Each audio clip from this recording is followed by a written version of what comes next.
Selamat pagi semuanya, bagaimana kabarnya hari ini? Saya harap anak-anak semuanya dalam keadaan sehat dimanapun berada. Nah, masih pada materi yang sama, materi kompetensi dasar 3.2 tentang corak kehidupan dan hasil budaya manusia pada masa praaksara. Nah, pada pertemuan kali ini kita akan membahas topik yang kedua, yaitu tentang corak kehidupannya serta budayanya. Karena pada pertemuan yang pertama kita sudah membahas bagaimana bumi yang kita tempati saat ini dapat terbentuk sehingga dapat ditinggali oleh makhluk hidup yang mana adalah nenek moyang kita. Nah, pada materi kali ini kita akan membahas bagaimana budayanya. Nah, saya akan memberikan slide PowerPoint yang kalian bisa cermati dan nanti akan kalian baca dan akan kalian simak supaya kalian memahami apa yang saya sampaikan dalam materi ini. Tapi sebelumnya saya akan menyampaikan tujuan pembelajaran kita pada hari ini masih sama seperti minggu kemarin, bahwa tujuan pembelajaran kita adalah untuk mengetahui bagaimana corak kehidupan dan budaya manusia pada masa praaksara sehingga anak-anak semuanya dapat mengaplikasikan dalam kehidupan sehari-hari melalui nilai gotong royong dan nilai religius. Seperti itu. Namun sebelum anak-anak semuanya menerima materi pada pagi hari ini, saya berharap anak-anak dapat mempersiapkan diri di rumah masing-masing.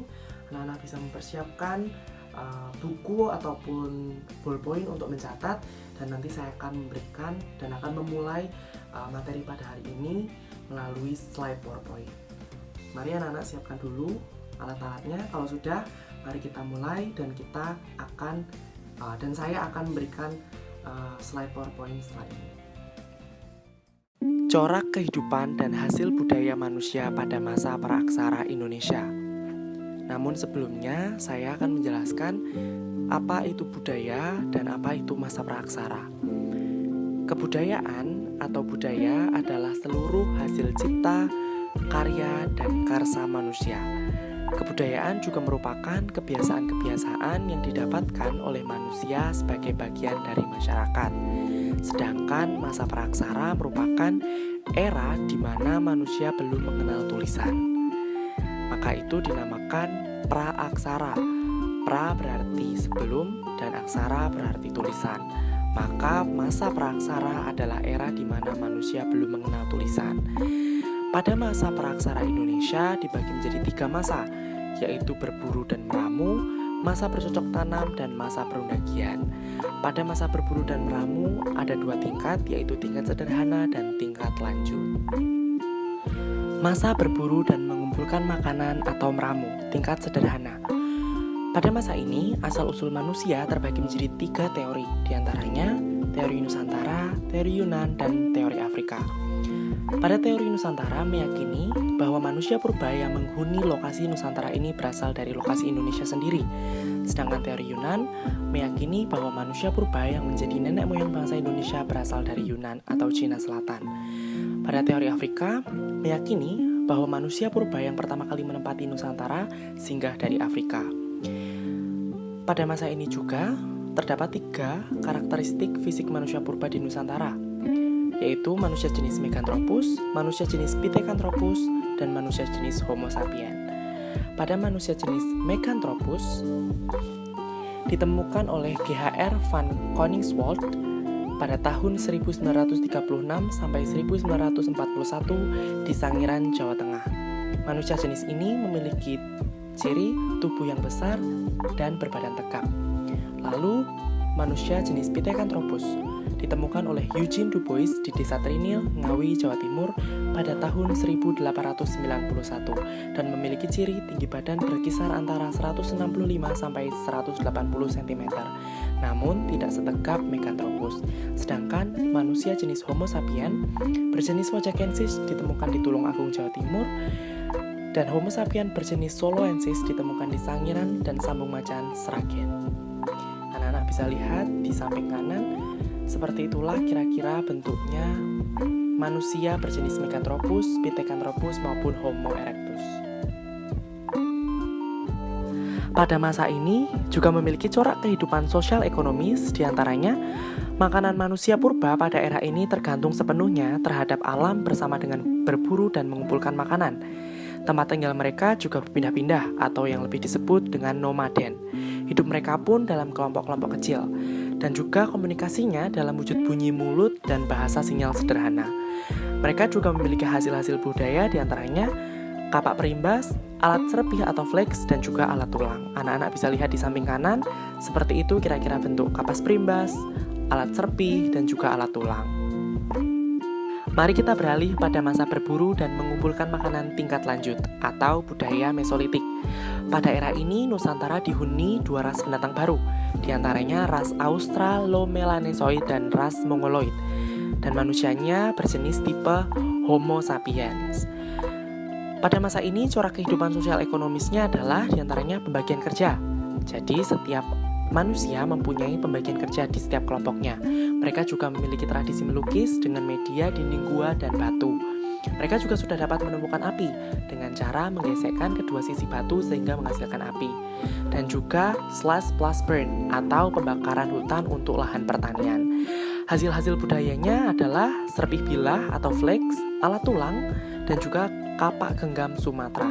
Anak-anak bisa lihat di samping kanan, begitulah serpih bilah, kapak genggam maupun alat tulang. Alat tulang sama seperti masa sebelumnya, seperti itu kira-kira bentuknya.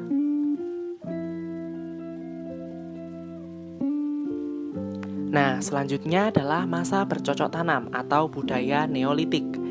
Pada masa ini, asal-usul manusia, sekitar tahun 1500 sebelum Masehi, datanglah gelombang pertama dari bangsa Melayu Austronesia dari ras Mongoloid ke Nusantara.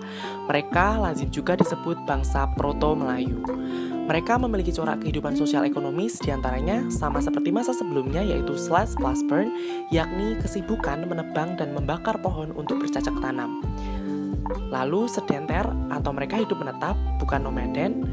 Lalu gotong royong, pembagian kerja, dan primus inter pares. Primus inter pares adalah adanya pemimpin dalam kelompok atau pemimpin masyarakat. Lalu hasil-hasil budaya Neolitik diantaranya adalah beliung persegi, kapak lonjong, alat obsidian, mata panah, gerabah, alat pemukul dari kayu kulit, dan perhiasan. Anak-anak bisa lihat seperti di kanan gambarnya. Silakan diamati.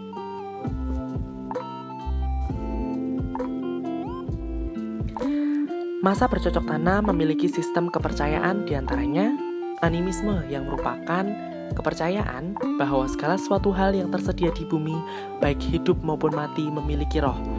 Seperti contohnya gunung, laut, sungai, gua, pohon, batu, dan lain sebagainya. Dan juga sistem dinamisme atau kepercayaan bahwa benda-benda dianggap memiliki energi atau kekuatan gaib.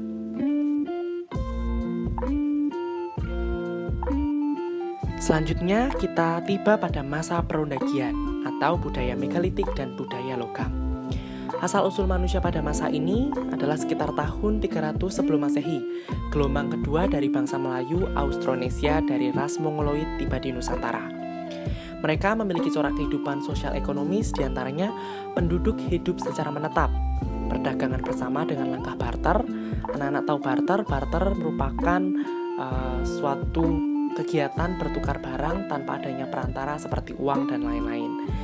Dan juga dalam masyarakat terkandung golongan-golongan tertentu. Nah, hasil-hasil budayanya yaitu alat-alat dari logam perunggu, nekara dan moko, kapak perunggu, bejana perunggu, patung perunggu, gelang dan cincin perunggu, alat-alat dari besi dan juga gerabah. Anak-anak bisa lihat semua hasil-hasil budaya adalah dari perunggu karena memang pada masa ini adalah budaya logam. Kecuali dengan gerabah. Gerabah memang terbuat dari tanah liat. Nah, pada masa perundagian memiliki bentuk kepercayaan antara lain menir, punden berundak, kubur batu, dolmen, dan arca batu. Seperti anak-anak lihat di samping, menir adalah sebuah batu tunggal yang digunakan untuk pada masa itu menyembah atau melakukan upacara keagamaan. Begitu juga dengan punden berundak, kubur batu, dolmen, dan arca batu. Anak-anak bisa amati gambar-gambarnya.